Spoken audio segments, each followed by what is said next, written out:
Chapitre 2. La maison de maître Baillehache, notaire à Cloyes, était située rue Grouez, à gauche en allant à Châteaudun, une petite maison blanche d'un seul étage, au coin de laquelle était fixée la corde de l'unique réverbère qui éclairait cette large rue pavée, déserte en semaine, animée le samedi du flot des paysans venant au marché. De loin, on voyait luire les deux panonceaux sur la ligne crayeuse des constructions basses. Et derrière, un étroit jardin descendait jusqu'au Loir. Ce samedi-là, dans la pièce qui servait d'étude et qui donnait sur la rue, à droite du vestibule, le petit clerc, un gamin de 15 ans, chétif et pâle, avait relevé l'un des rideaux de mousseline pour voir passer le monde.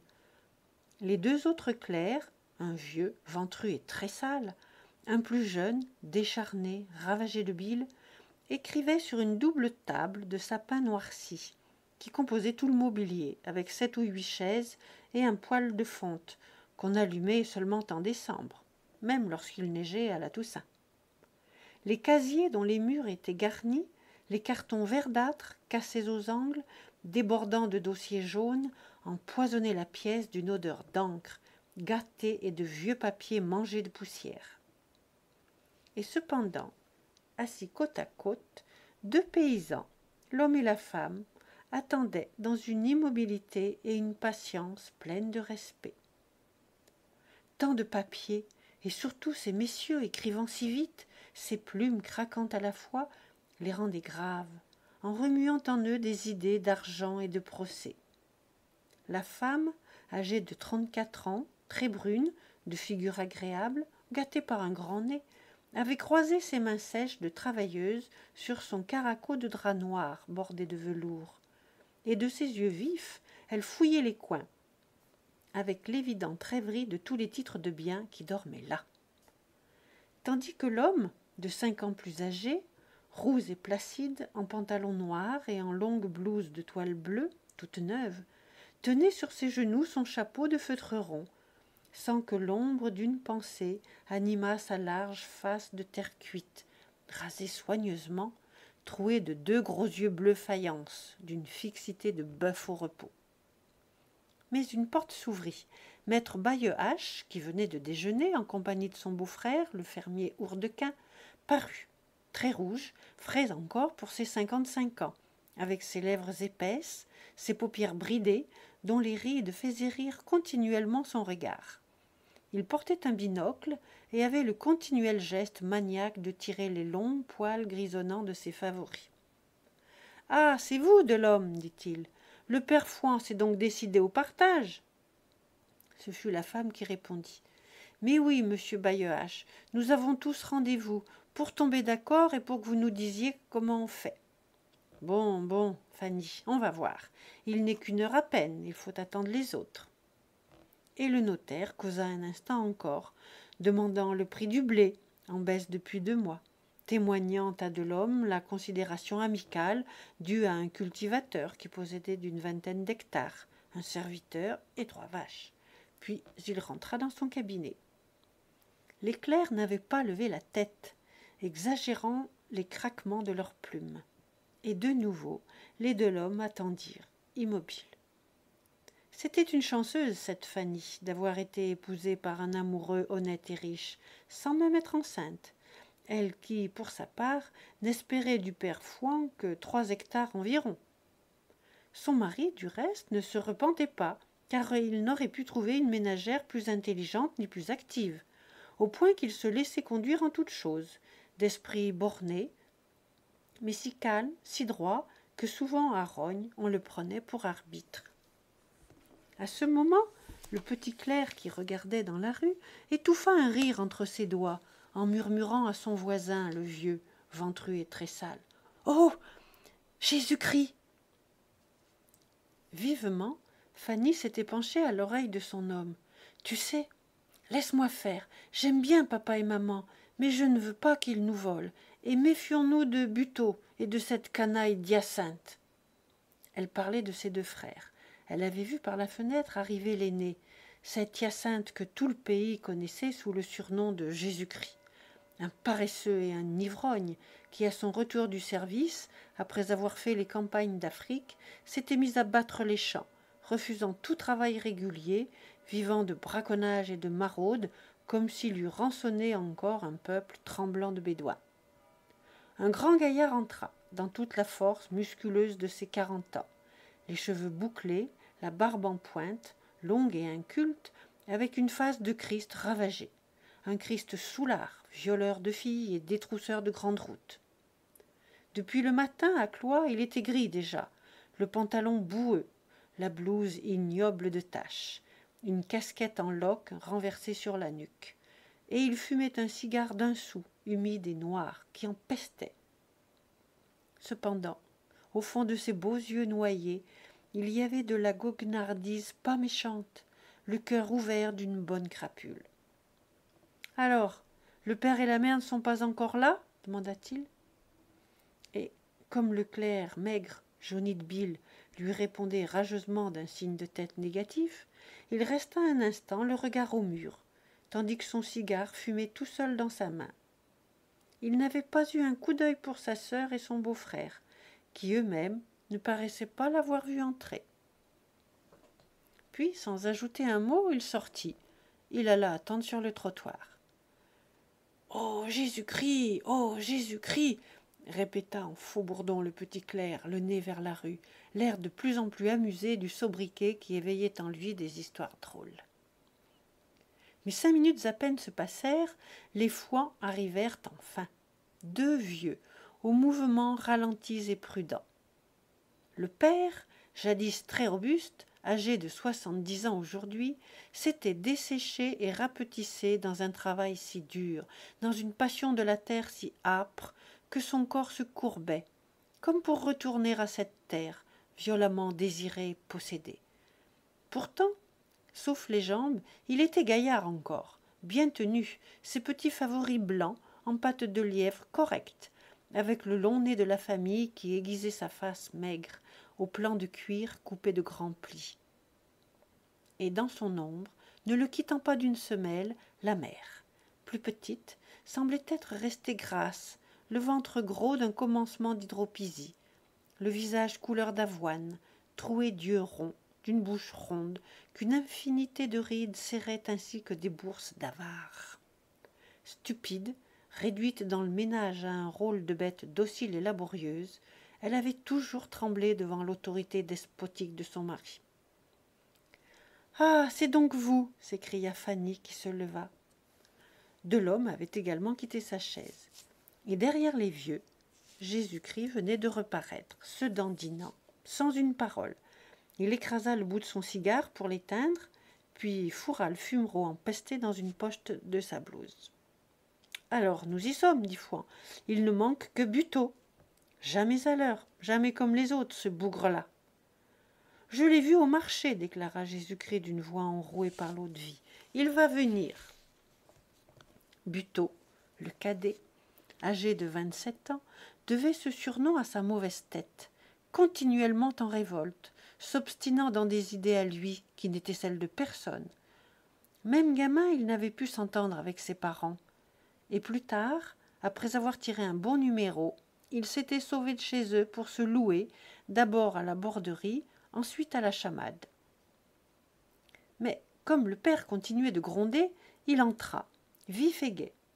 Chez lui, le grand nez des Fouan s'était aplati, tandis que le bas de la figure, les maxillaires, s'avançaient en mâchoires puissantes de carnassier. Les tempes fuyaient, tout le haut de la tête se resserrait, et derrière le rire gaillard de ses yeux gris, il y avait déjà de la ruse et de la violence. Il tenait de son père le désir brutal, l'entêtement dans la possession, aggravé par l'avarice étroite de la mère. À chaque querelle, lorsque les 2 vieux l'accablaient de reproches, il leur répondait « Fallait pas me faire comme ça !»« Dites donc, il y a 5 lieues de la chamade à Cloyes, répondit-il au grognement. Et puis quoi, j'arrive en même temps que vous. Est-ce qu'on va encore me tomber sur le dos ?» Maintenant, tous se disputaient, criaient de leurs voix perçantes et hautes, habitués au plein vent, débattaient leurs affaires, absolument comme s'ils se fussent trouvés chez eux. Les clercs, incommodé, leur jetait des regards obliques, lorsque le notaire vint au bruit, ouvrant de nouveau la porte de son cabinet. « Vous y êtes tous ? Allons, entrez !» Ce cabinet donnait sur le jardin, la mince bande de terre qui descendait jusqu'au Loir, dont on apercevait, au loin, les peupliers sans feuilles. Ornant la cheminée, il y avait une pendule de marbre noir entre des paquets de dossiers, et rien autre que le bureau d'acajou, un cartonnier et des chaises. Tout de suite, maître Baillehache s'était installé à son bureau, comme à un tribunal, tandis que les paysans, entrés à la queue, hésitaient, louchaient en regardant les sièges, avec l'embarras de savoir où et comment ils devaient s'asseoir. « Voyons, asseyez-vous !» Alors, poussés par les autres, Fouan et Rose se trouvèrent au premier rang sur 2 chaises. Fanny et Delhomme se mirent derrière, également côte à côte, pendant que Buteau s'isolait dans un coin, contre le mur, et qu'Hyacinthe, seule, restait debout, devant la fenêtre, dont il bouchait le jour de ses larges épaules. Mais le notaire, impatienté, l'interpella familièrement. « Asseyez-vous donc, Jésus-Christ !» Et il dut entamer l'affaire le premier. « Ainsi, père Fouan, vous vous êtes décidé à partager vos biens de votre vivant entre vos 2 fils et votre fille. » Le vieux ne répondit point. Les autres demeurèrent immobiles. Un grand silence se fit. D'ailleurs, le notaire, habitué à ces lenteurs, ne se hâtait pas, lui non plus. Sa charge était dans la famille depuis 250 ans. Les Baillehache, de père en fils, s'étaient succédé à Cloyes, d'antiques sangs beaucerons, prenant de leur clientèle paysanne la pesanteur réfléchie, la circonspection sournoise qui noie de longs silences et de paroles inutiles le moindre débat. Il avait ouvert un canif, il se rognait les ongles. « N'est-ce pas ? Il faut croire que vous vous êtes décidé !» répéta-t-il enfin, les yeux fixés sur le vieux. Celui-ci se tourna, eut un regard sur tous, avant de dire, en cherchant les mots. « Oui, ça se peut bien, monsieur Baillehache. Je vous en avais parlé à la moisson. Vous m'aviez dit d'y penser davantage. Et j'y ai pensé encore. Et je vois qu'il va falloir tout de même en venir là. » Il expliqua pourquoi en phrases interrompues, coupées de continuelles incidentes. Mais ce qu'il ne disait pas, ce qui sortait de l'émotion refoulée dans sa gorge, c'était la tristesse infinie, la rancune sourde, le déchirement de tout son corps à se séparer de ses biens si chaudement convoités avant la mort de son père, cultivés plus tard avec un acharnement de rut, augmentés ensuite lopins à lopins, au prix de la plus sordide avarice.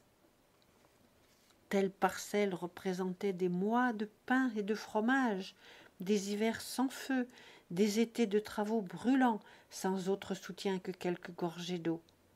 Il avait aimé la terre en femme qui tue et pour qui on assassine. Ni épouse, ni enfant, ni personne, rien d'humain, la terre. Et voilà qu'il avait vieilli, qu'il devait céder cette maîtresse à ses fils, comme son père la lui avait cédée à lui-même, enragé de son impuissance. Voyez-vous, monsieur Baillehache, il faut se faire une raison, les jambes ne vont plus, les bras ne sont guère meilleurs, et dame, la terre en souffre. Ça aurait encore pu marcher si l'on s'était entendu avec les enfants. Il jeta un coup d'œil sur Buteau et sur Jésus-Christ, qui ne bougèrent pas, les yeux au loin, comme à 100 lieues de ce qu'il disait. Mais quoi? Voulez-vous que je prenne du monde? Des étrangers qui pilleront chez nous? Non, les serviteurs, ça coûte trop cher, ça mange le pain au jour d'aujourd'hui. Mais je ne peux donc plus.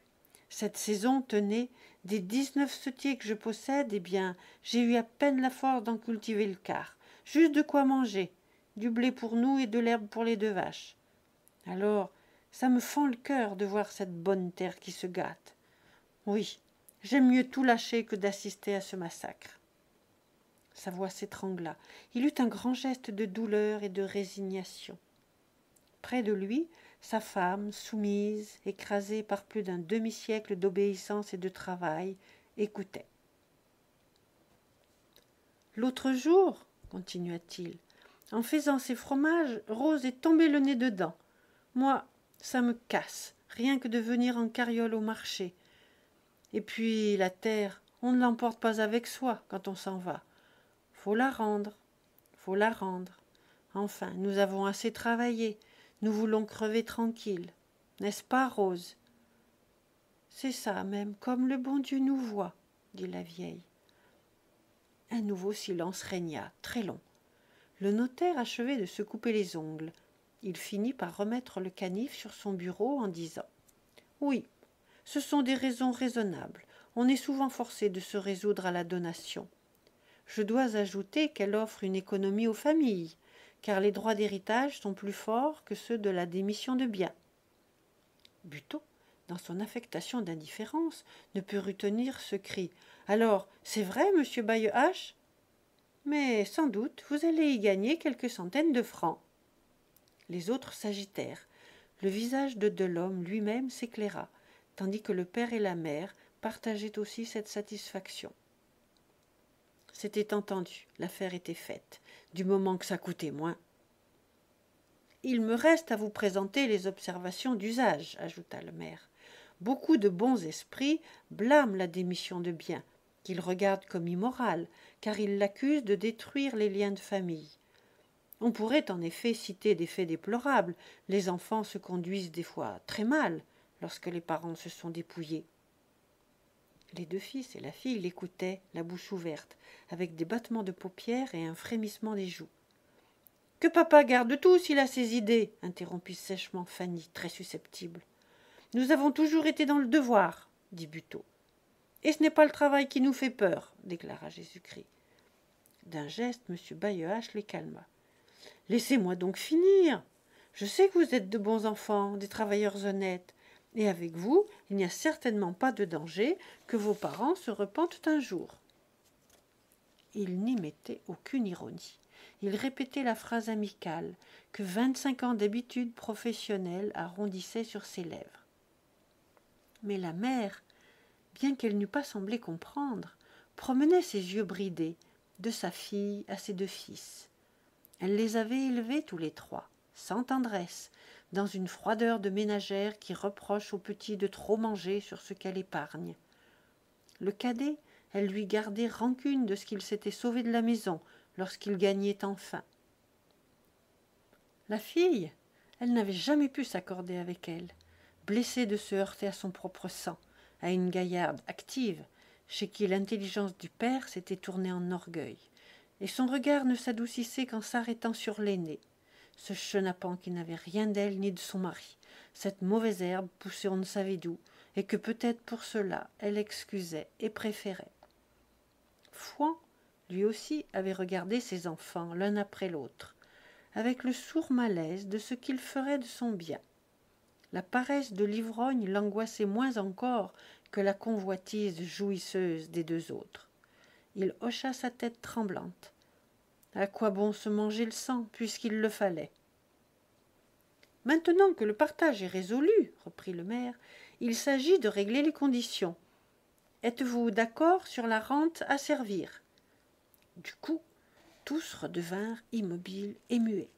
Les visages tannés avaient pris une expression rigide, la gravité impénétrable des diplomates abordant l'estimation d'un empire.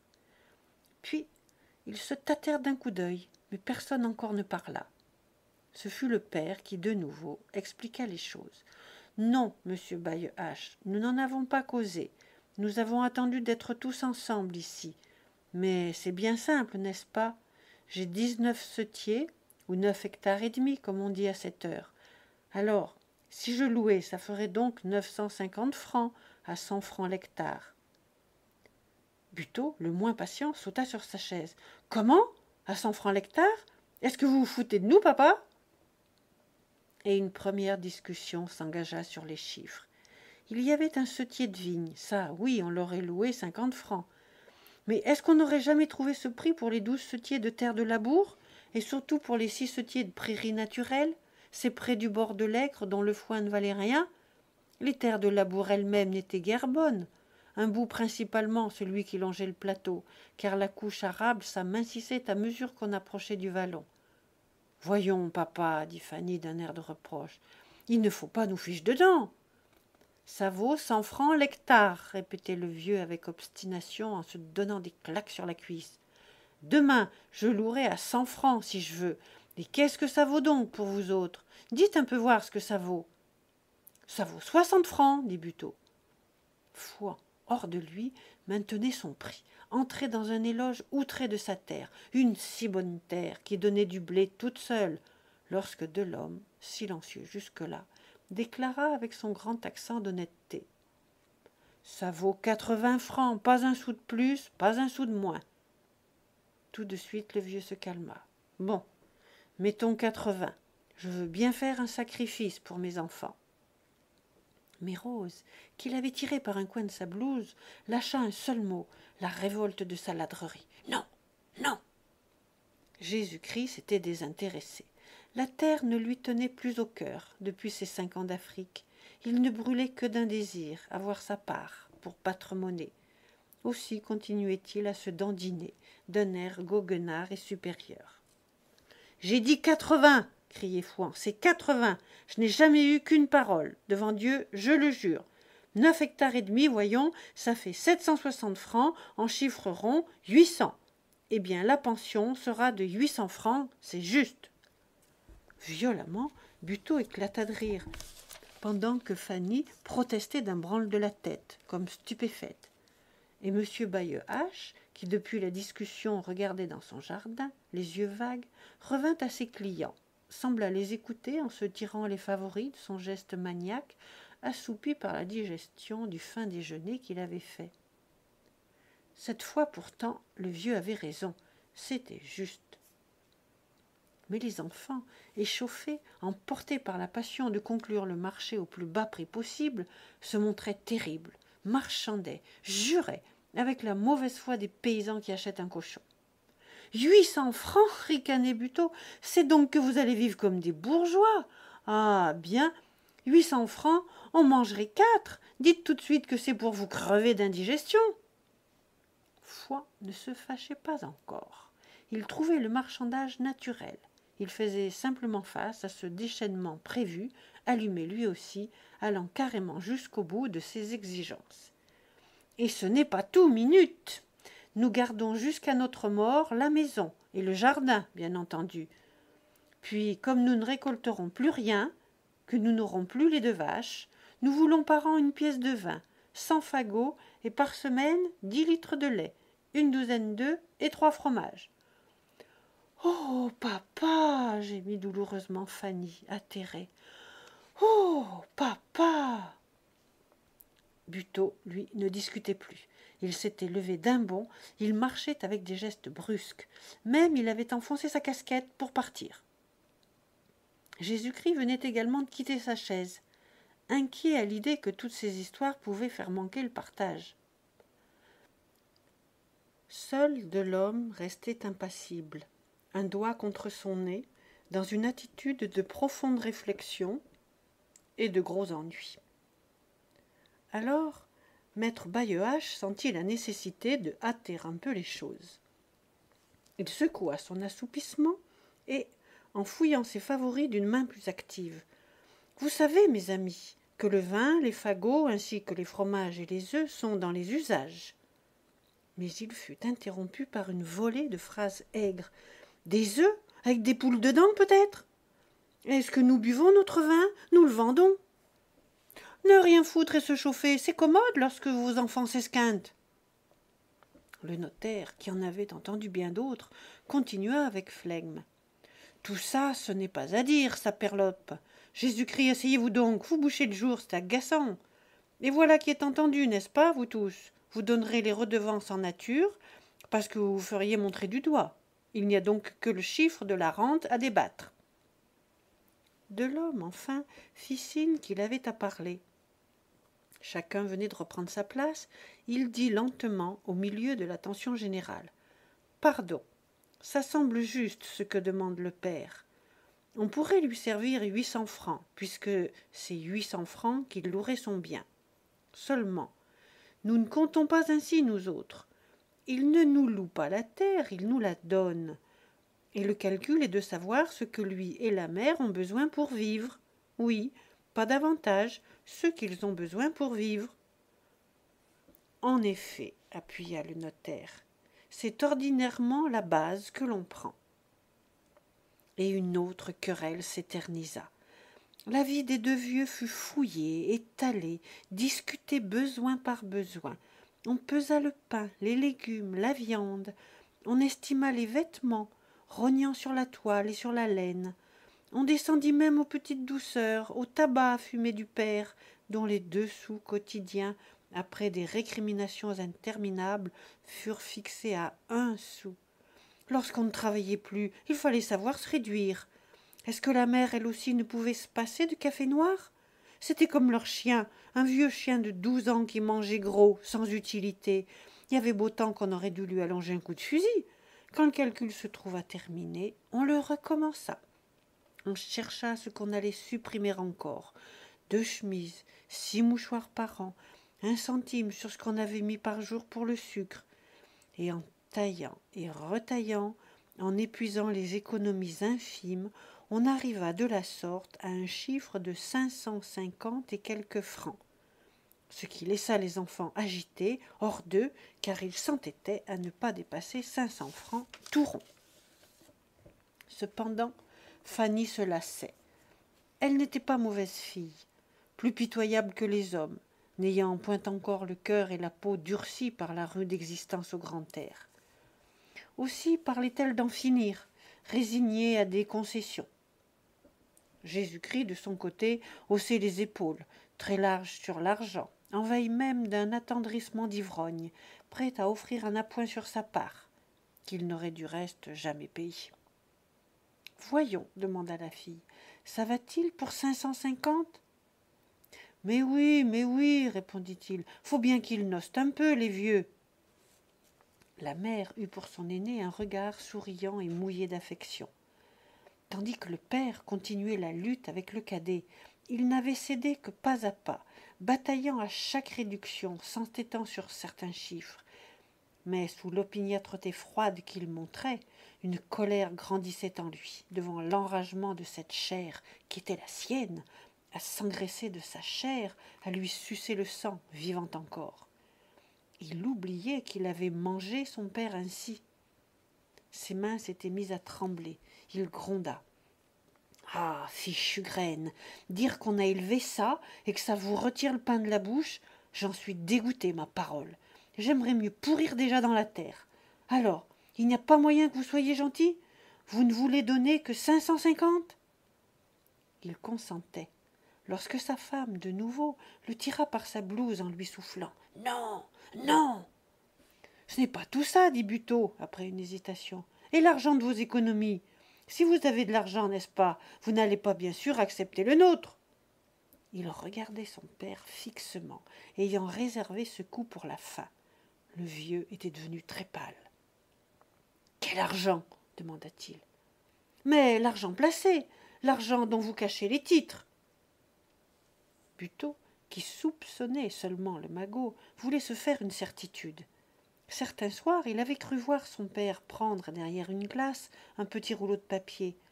Le lendemain et les jours suivants, il s'était mis aux aguets, mais rien n'avait reparu. Il ne restait que le trou vide. Fouan, de blême qu'il était, devint subitement très rouge sous le flot de sa colère qui éclatait enfin. Il se leva, cria avec un furieux geste. « Ah, ça, nom de Dieu, vous fouillez dans mes poches maintenant. Je n'ai pas un sou, pas un liard de placé. Vous avez trop coûté pour ça, mauvais bougre. Mais est-ce que ça vous regarderait? Est-ce que je ne suis pas le maître, le père ?» Il semblait grandir dans ce réveil de son autorité. Pendant des années, tous, la femme et les enfants, avaient tremblé sous lui, sous ce despotisme rude du chef de la famille paysanne. On se trompait si on le croyait fini. « Oh, papa !» voulut ricaner Buteau. « Tais-toi, nom de Dieu !» continua le vieux, la main toujours en l'air. « Tais-toi, ou je cogne !» Le cadet bégaya, se fit tout petit sur sa chaise. Il avait senti le vent de la gifle. Il était repris des peurs de son enfance, levant le coude pour se garer. « Et toi, Hyacinthe, n'aie pas l'air de rire. Et toi, Fanny, baisse les yeux. Aussi vrai que le soleil nous éclaire, je vais vous faire danser, moi. » Il était seul, debout et menaçant. La mère tremblait, comme si elle eût craint les torgnoles égarés. Les enfants ne bougeaient plus, ne soufflaient plus, soumis, domptés. « Vous entendez ça? Je veux que la rente soit de 600 francs. Autrement, je vends ma terre, je la mets en viager. Oui, pour manger tout, pour que vous n'ayez pas un radis après moi. Les donnez-vous, les 600 francs ?» « Mais papa, murmura Fanny, nous donnerons ce que vous voudrez. »« 600 francs, c'est bien, dit Delhomme. »« Moi, déclara Jésus-Christ, je veux ce qu'on veut. » Buteau, les dents serrées de rancune, parut consentir par son silence. Et Fouan les dominait toujours, promenant ses durs regards de maître obéi. Il finit par se rasseoir en disant « Alors, ça va, nous sommes d'accord. » Maître Baillehache, sans s'émouvoir, repris de sommeil, avait attendu la fin de la querelle. Il ouvrit les yeux, il conclut paisiblement. « Puisque vous êtes d'accord, en voilà assez. Maintenant que je connais les conditions, je vais dresser l'acte. De votre côté, faites arpenter, divisez, et dites à l'arpenteur de m'envoyer une note contenant la désignation des lots. Lorsque vous les aurez tirés au sort, nous n'aurons plus qu'à inscrire après chaque nom le numéro tiré, et nous signerons. » Il avait quitté son fauteuil pour les congédier, mais ils ne bougèrent pas encore, hésitant, réfléchissant. Est-ce que c'était bien tout? N'oubliait-il rien? N'avait-il pas fait une mauvaise affaire sur laquelle il était peut-être temps de revenir? 3 heures sonnèrent. Il y avait près de 2 heures qu'ils étaient là. « Allez-vous-en, leur dit enfin le notaire. D'autres attendent. » Ils durent se décider. Il les poussa dans l'étude où, en effet, des paysans, immobiles, raidis sur les chaises, patientaient, tandis que le petit clerc suivait par la fenêtre une bataille de chiens, et que les 2 autres, maussades, faisaient toujours craquer leurs plumes sur du papier timbré. Dehors, la famille demeura un moment plantée au milieu de la rue. « Si vous voulez, reprit le père, l'arpentage sera pour après-demain, lundi. » Ils acceptèrent d'un signe de tête. Ils descendirent la rue Grouez, à quelques pas les uns des autres. Puis, le vieux Fouan et Rose ayant tourné dans la rue du Temple, vers l'église, Fanny et Delhomme s'éloignèrent par la rue Grande. Buteau s'était arrêté sur la place Saint-Lubin, à se demander si le père avait ou n'avait pas de l'argent caché. Et Jésus-Christ, resté seul, après avoir rallumé son bout de cigare, entra en se dandinant au café du Bon Laboureur.